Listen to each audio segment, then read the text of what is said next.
түсірілімнің екінші күні бізде, бірақ негізі бұл бірінші күн болып снимация етіледі. Кешеде съемка болған болатын. Бүгін енді бірінші тамақтарды жасап, дайындап, пісіріп көрсететін боламыз. Енді бұл бағдарлама қашан шығатынын білмеймін. Октябрь айында шығу керек примерно.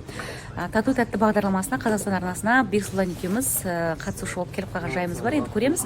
Бұйырса, бұл жерде сайыс болады екен. 4 жұптың ортасында қайсымыз мықты деген сияқты. Енді жеңіп шығуға постараемся.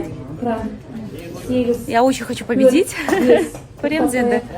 Осылай міне басқа жұптар, петличка тағып, уже дайындалып жатырмыз. Арайлы, Бексұлтанның сокурсницасы.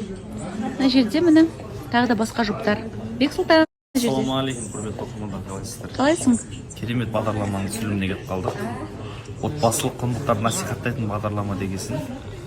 Өзіміздің бір құндылықтарымызды сіздерге жүрегімізбен жеткізейік. Қандай құндылық? Ол сенде айтайын.